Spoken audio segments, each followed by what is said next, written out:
It's Blue Monday here on the Blue Room. We've got 5 days left until Everton kick off a brand new season in the Premier League. We've got Brighton.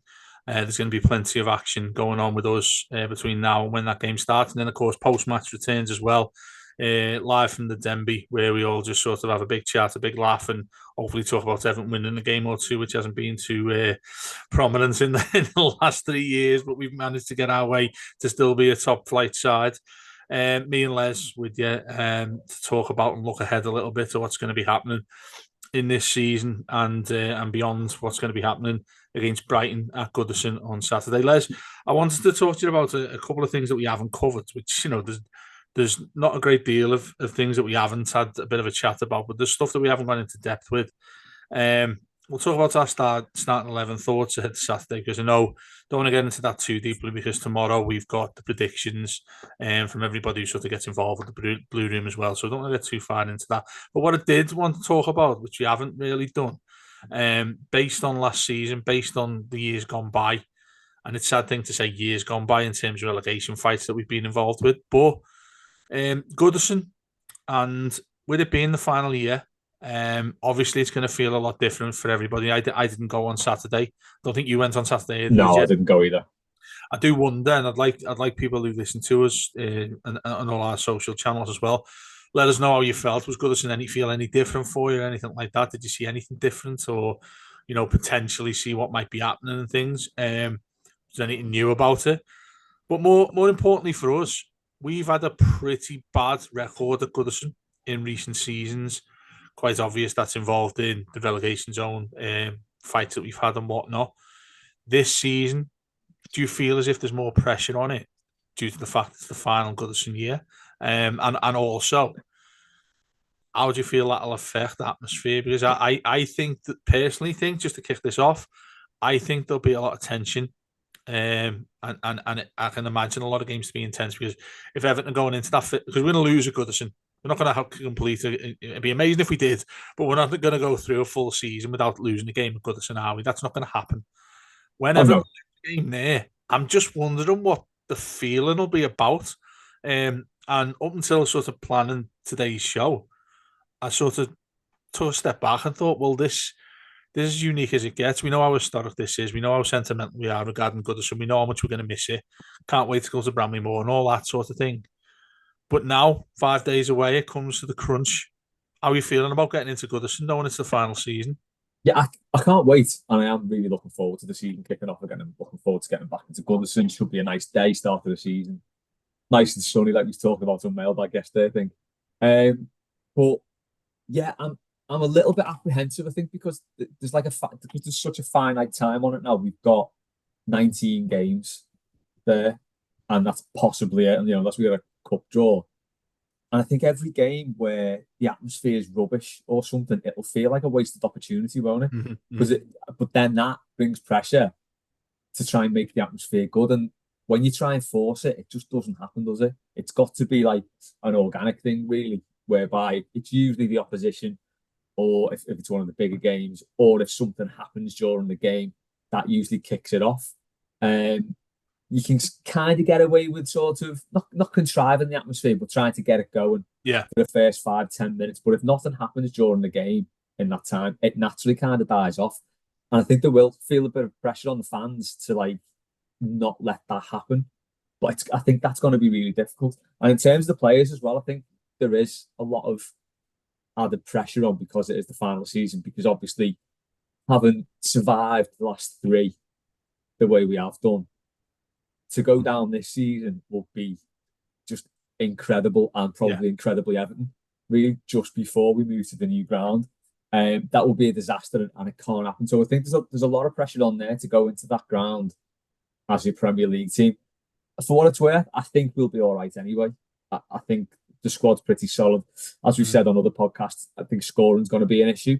From what I heard on Saturday, the forward play was a bit of an issue at times. It wasn't Yeah, like it was breaking down in the final third. It's kind of the same old story, isn't it? Very good defensively going forward, not so good. So that brings its own pressures as well.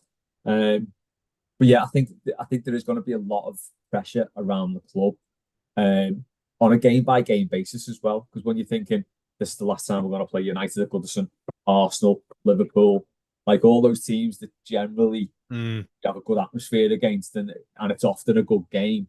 Um, it's going to be more pressed. I think, well, this is the last time this is going to happen here, and it's a really strange feeling. Yeah. I was interested in what you said in the intro there, actually, to see if it felt different on Saturday. I am like, now you've said that, I'm dying to know what it's going to feel like at the weekend.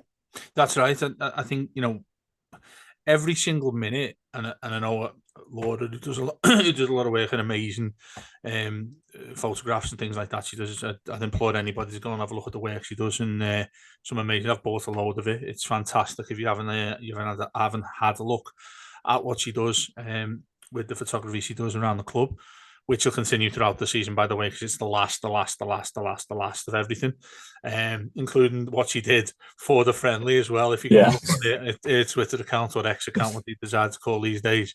Yeah, I mean, it does picture my mind, because just going back to Laura, the first thing I got off it was it's a black and white shot of the turnstile I go in, and I still haven't decided where I'm putting it in the house, because the thing that gets me about it, and again, I'm somebody who many people have criticised me for, who's listened to us over the years.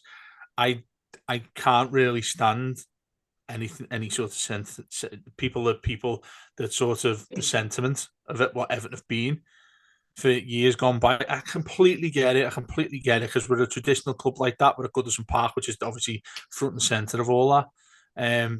But now I have to, put my hands up and say that each time I go into Goodison, I'll be looking at the stairs that go up. I'll be looking at every single part of it, even down to the way in which things are put together. Look up at the roof, see how that was put together.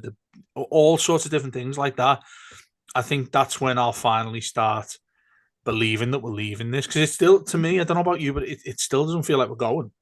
No, To me, until, and I know I don't want to sound like an Everton that kind of thing, but I know we're going. It's factual that we're going. There's no, it is going to happen. It's literal. But internal, maybe in my mind, maybe the way I feel about the club, it still doesn't feel like Everton are going, because I feel as fans, obviously, we take it for granted. Goodison, I think, most clubs are taking it for granted where they end up playing. If they're the top flight side, where you're playing home games. When you're leaving early. I know I take the piss out of you for doing that in the park end. I might even stay till the end next season. I was going to say, mate, you know what I mean? You might stay at the end and you go to Bramley Moor for a game or two before you start getting off to go into town. But yeah, I mean, that feeling towards me, I know that's already there.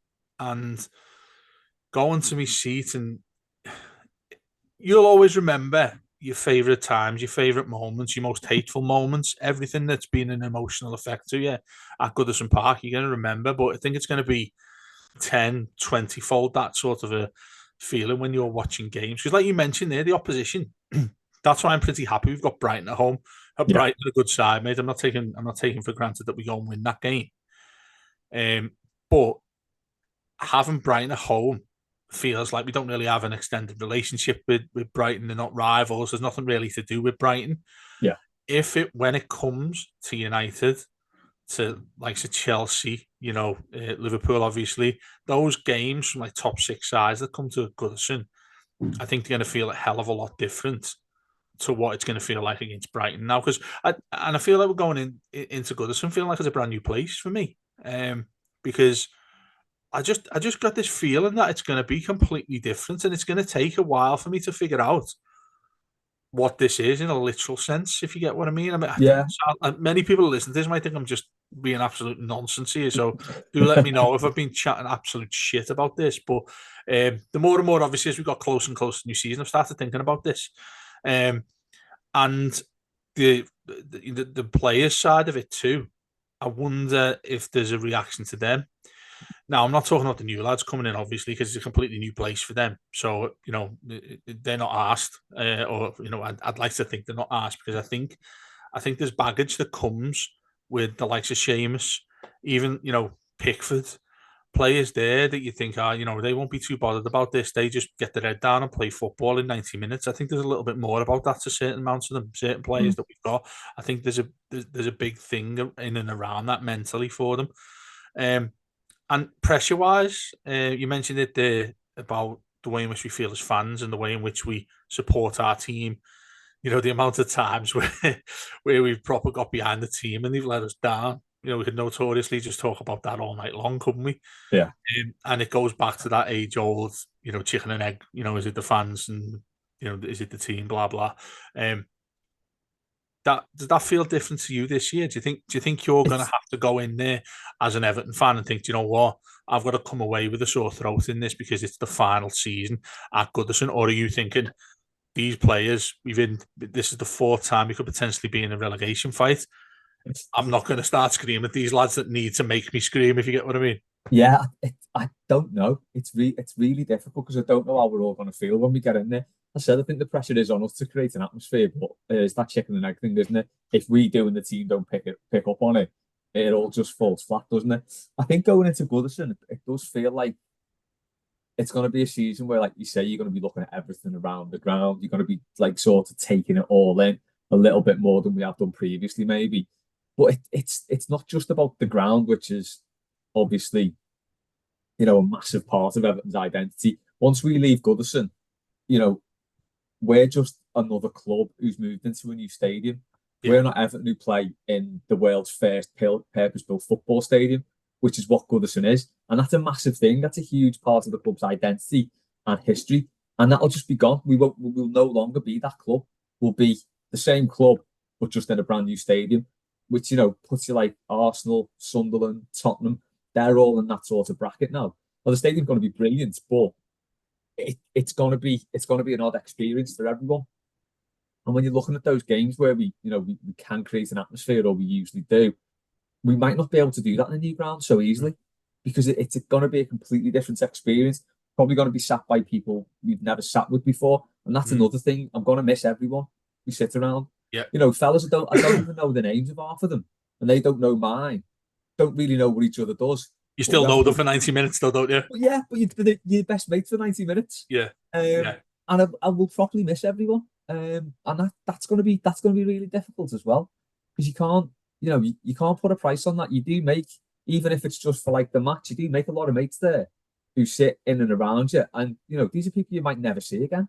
So it's going to be really hard on so many levels, and I think for the players as well, like you said, it's every game next season could feel like an away game for everyone. Yeah. Because no one's used to it. You know, which, as you said, if you know, our home fans, but our home form has been stinking a lot over the last few years. You can get to a situation where you move into a new ground and you have a dip because you don't have that home advantage necessarily, while everyone kind of gets used to it. So there's a lot to unpack.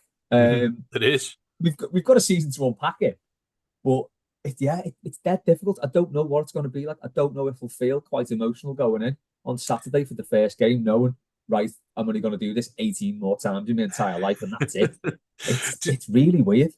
Do you know what's interesting? You just said there about people in and around you. This is another facet that I haven't really thought about until you mentioned it there. But I sit by a lot of older people where I am on the main stand, and some of them bring Everton mints with them and all that, and you just say, do you want one? And in the winter, everyone's freezing. So, you know, you'd have that camaraderie, which is right. You know, that's all about football, isn't it?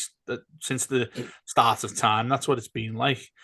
What do you think you're going to do on the last day? Do you think you just like hug them and say, see you later, mate? Or you're going to take numbers off them or something like that? I'm wondering on that final game, who's going to be the first person to get off?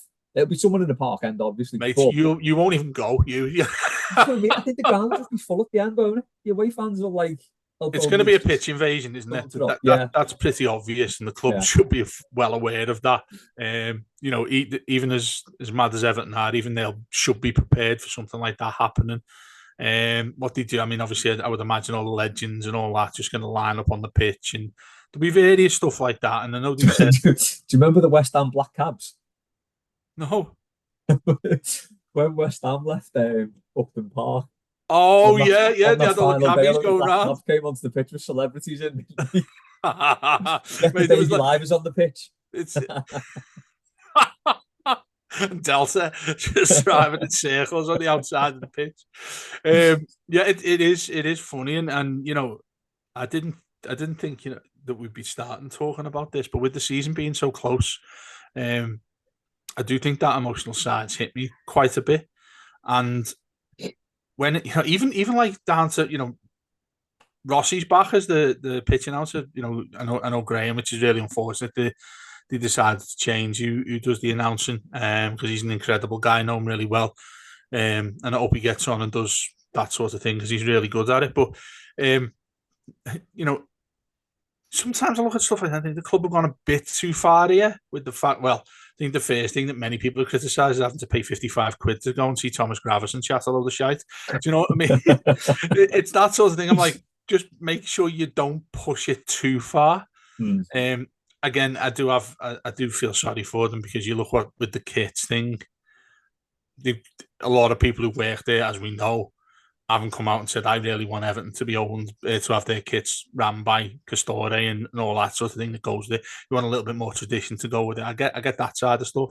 But onto the season itself and onto the way we're starting, we've spoke quite deeply on are we ready and all that sort of stuff.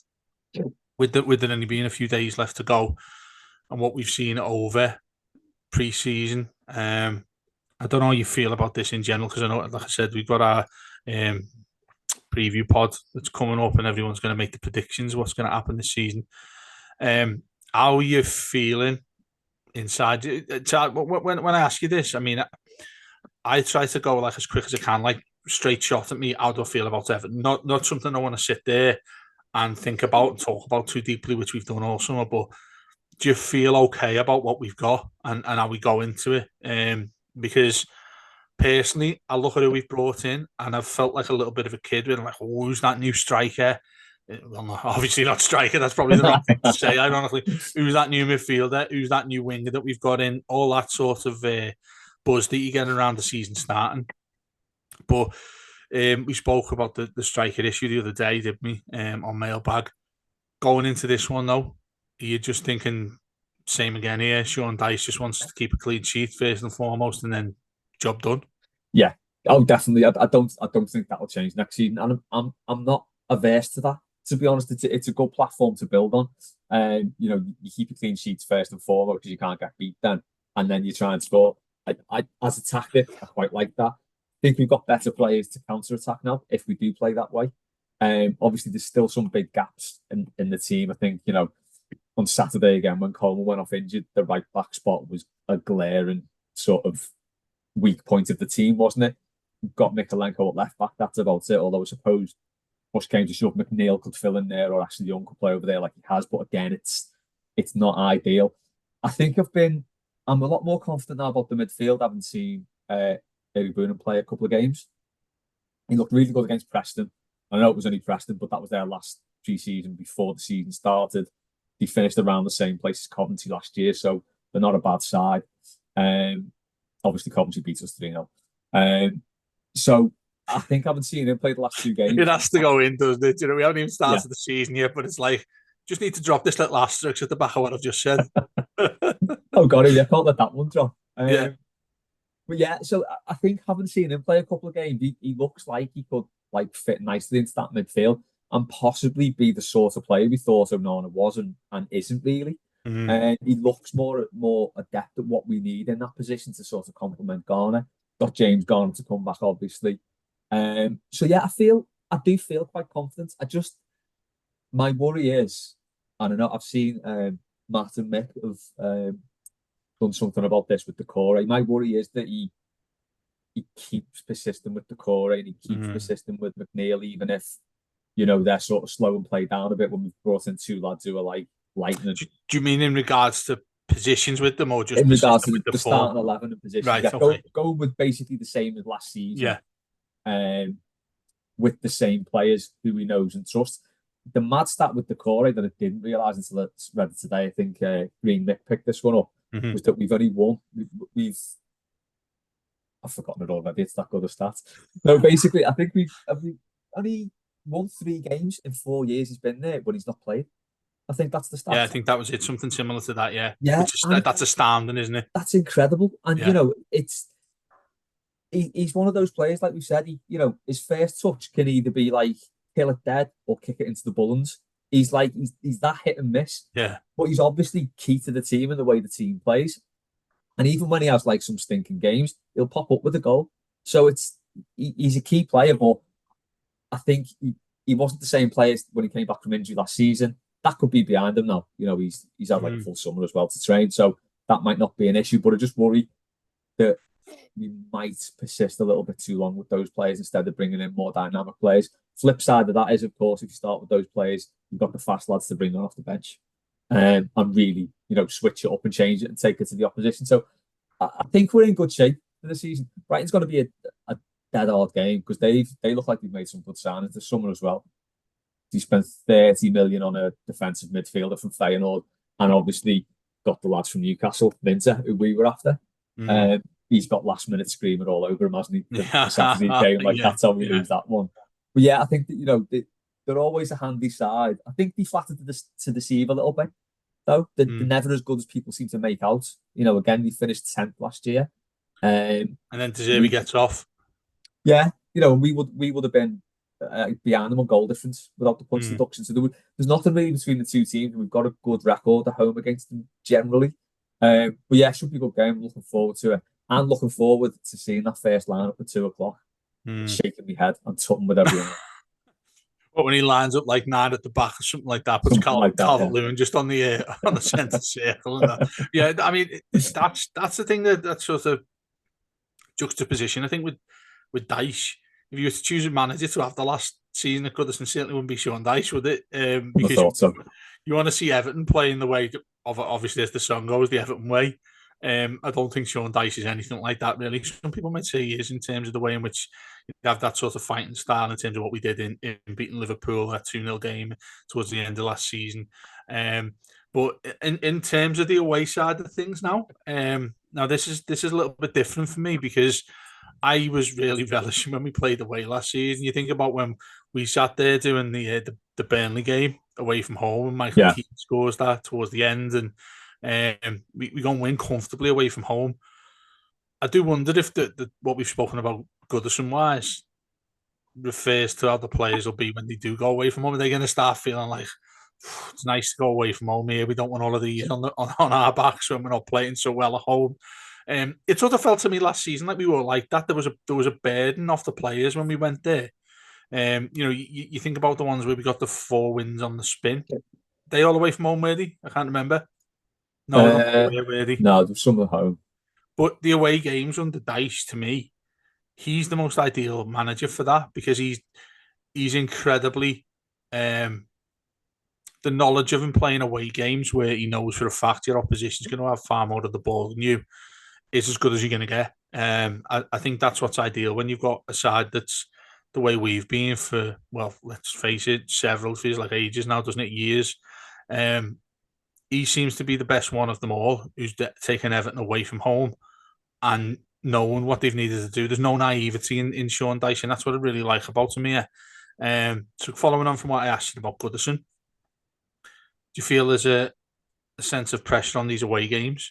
Because you think about our away record before Dyche, we've always had a stinker of an away record generally in the Premier League. You'll know that more than me.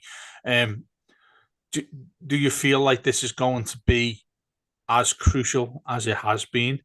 I know I'm sort of just, dipping into various little facets of all of this with what Everton are going to be like in the coming season. But I personally, the good thing in my own view on this, but Goodison is going to be difficult to start out with for us. I wouldn't be shocked if we went a few games without winning at Goodison because I think there is a pressure on all of us, fans, players, everybody alike who's going to Goodison is completely different. It's going to feel different for us. Yeah, I take a few games. Hopefully, I'm wrong, but that's my opinion on that. So therefore, a good start is essential to me, and that's an obvious thing to say. Most fans and most clubs are going to say that. But Everton going away from home, first one away at Spurs as well. That's ideally not what you want in your second game of the season. Is it? We got Bournemouth at home the week after that. After, yeah. Yeah.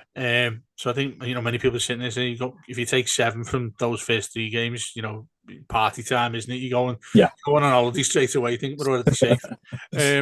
But yeah, away from home doesn't really have to change anything, does he? No, I don't think so. I think that's the thing about like the style he's got, whereby you say, we don't see much of the ball and we can sit back. Now, it does frustrate people when we do it at home, but as I said before, I don't mind it think if it gets results, that's the main thing, isn't it? And it is one of those things whereby if you do sit back and you invite the pressure on away, as long as you can keep the away team out, it starts to make them work a bit harder. The fans start getting on the back, they get frustrated. And I think, as I said before, we're better equipped now to bring a quick counter attack because we've actually got some quick players that we can turn to. I think that the away form it should be less pressure on the players, really, not just because they're sort of away from Goodison, which for years we've been saying, or people have been saying, the fans put too much pressure on, we turn too quickly and things like that. I think any other fans haven't been served up some of the shite we've seen over the last few years. No, there's a reason behind it. Yeah, you can't criticise anybody for being that way. Not at all. But I think just being away, I think the emphasis is less on you as a team to go and get the win. You get away with the draw, you win your homes, you draw your aways. You're probably going to win the league doing that. That's generally going to be good enough to get you in a good position at least. So there's that lack of pressure from that regard. But I think the home form is a big part of that as well, of taking the pressure off those away games. Now, to be fair to Dyche, he did pretty much sort out our home form last year quite well. I think even throughout that sort of barren spell where we didn't win a game, a lot of the games at home were draws. We just weren't winning them. We were getting beat away, but we just weren't winning those home games. So I think if you can, pick up the maximum points you can at home, it does take the pressure off on the away games, and the team takes a bit of pressure off itself because it doesn't have to go for the win. I just think set up the same both. We've got a limited squad, we've got a limited size squad, so just play to their strengths, which obviously defensively that is the main strength of this squad. But yeah, it would be nice to have a nice away record to complement a decent home record, and just have a really stress-free season next season. Just sort of finish up mid-table about start of April, pressure's off. There we go. That would be lovely. And then we all rock down there and get nice photos. We've got the new stones outside there as well. We've got a brand new Blue Room one. I don't know when they get announced or put in so you can get down there, but I think we bought this about 10 years ago. Feels like it, doesn't it? So we're going to get some nice photos with all of us and really cheesy smiles next to it and say, we're the Blue Room. We've got one of these. We bought one of these. I think you'll just get thousands and thousands of people in and around there, won't you? But just on Sean Dyche, why we head towards the finish here. It's final year of his contract, isn't it? With us. I think so, yeah. Keep this word pressure that has been generally what we've spoken about in this show on Blue Monday. Do you feel like there is on him? I do automatically think that there's pressure on him because there's still a lot of fans, myself included, to a point last season where you think, I'm not sure if he's the man here. It's the type of scenario that I got into, probably drawn into, given that appalling run we were in, where I thought, he's done the job we need. Not Sam Allardyce himself, reflecting to what they're like as people, but very much that feeling of done the job, see you later, shake hands, who have we got next? Not to put too fine a point on it, because I sound like a bit of a hypocrite to say that, I'm glad he's staying on here because of the finish we had last season. But I do feel like if Everton haven't got Sean Dyche as their manager at the end of the season, quite clearly, I think when that happens, you're in serious trouble anyway if you need to change your manager over. So final year contract wise, do you feel there's anything about that this year? Do you think, again, going back to what I said about pressure, players, fans, whatnot, Goodison, him as a manager? Do you think Everton have got to improve, really? I mean, if I was to say to you now, and I think we've spoken about this a couple of times as well, if I said to you now, I'll give you 35 points, would you take it? Oh God, where would that put us? About basically just saying finish 17th. 17th. I don't think I would now.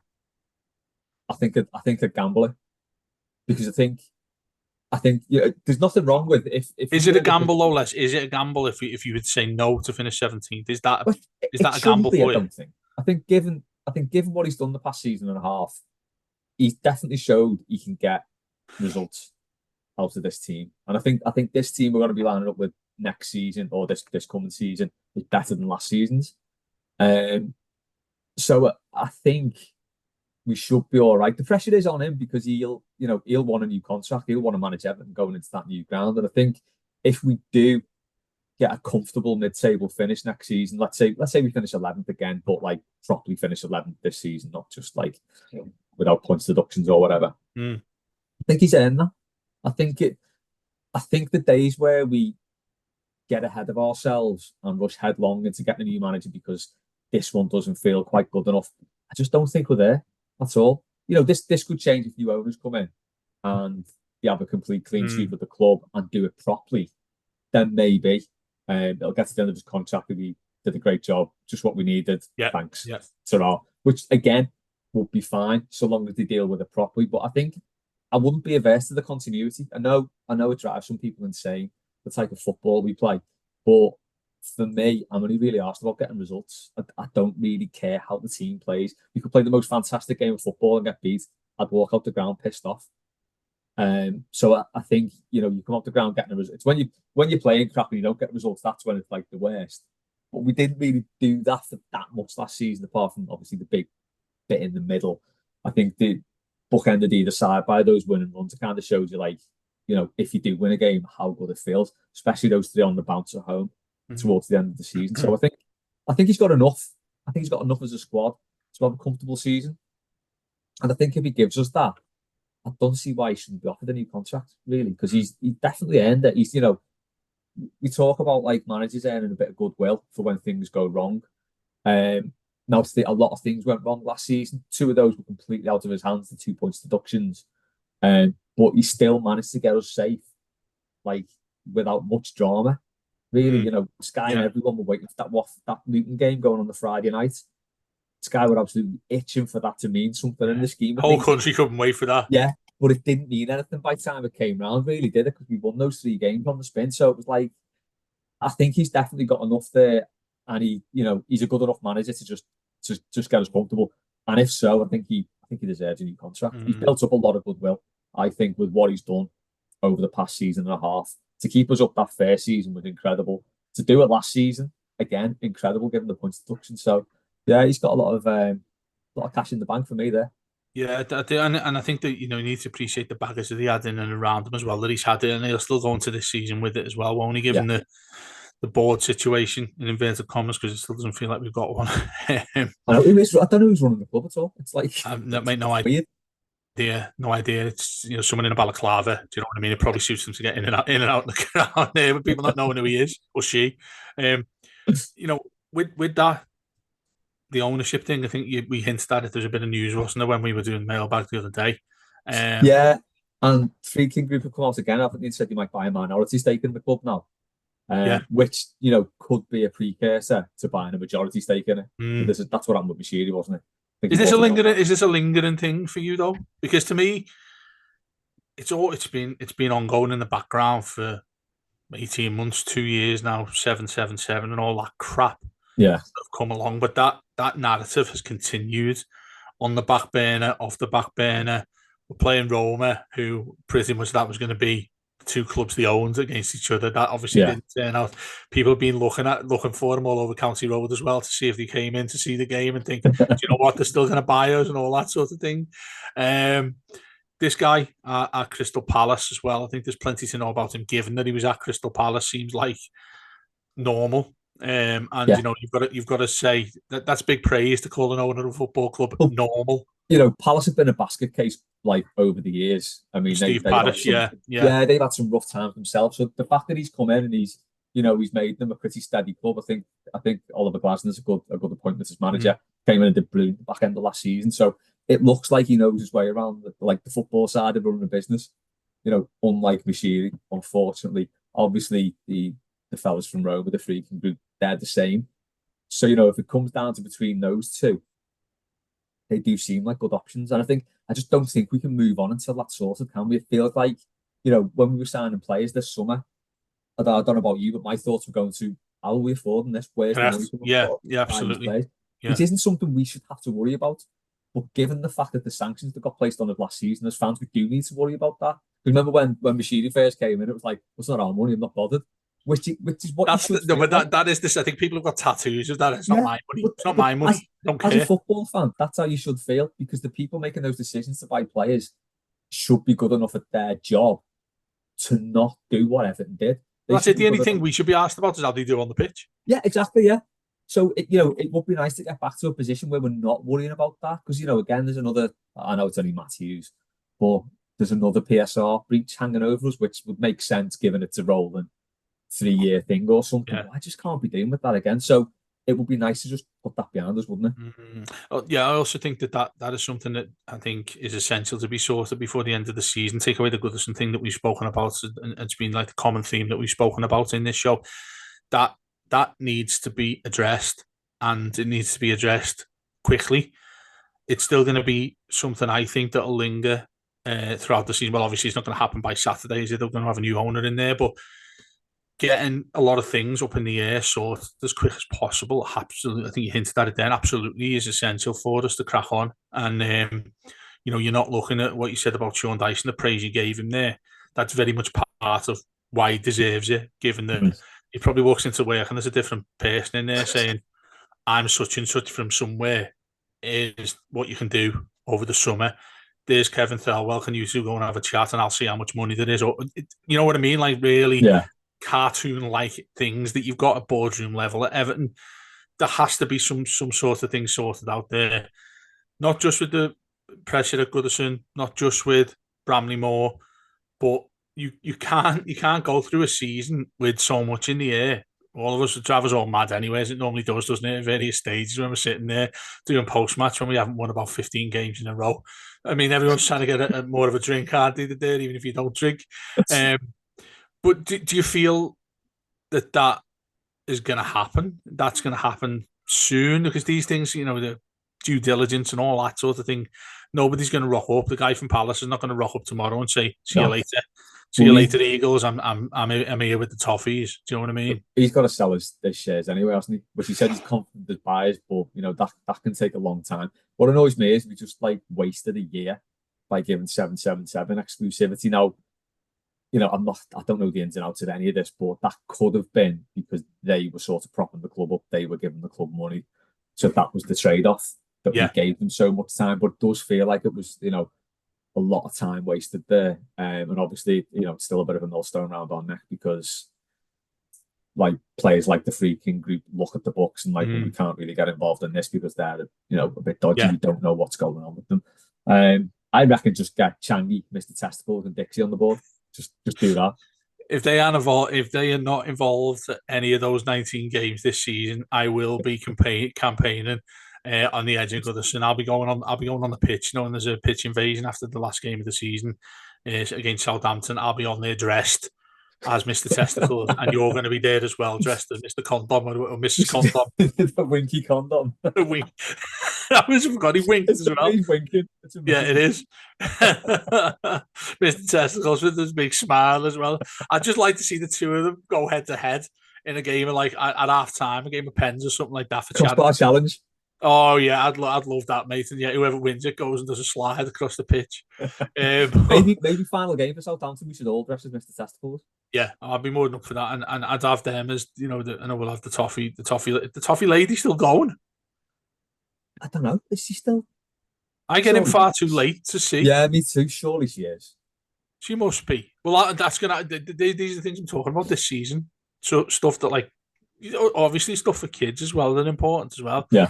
A lot of kids getting season tickets at Bramley-Moore and stuff like that. But I think we will have a campaign of Mr. Testicles and Mrs. Condom to be Everton's mascots when we get over to Bramley-Moore.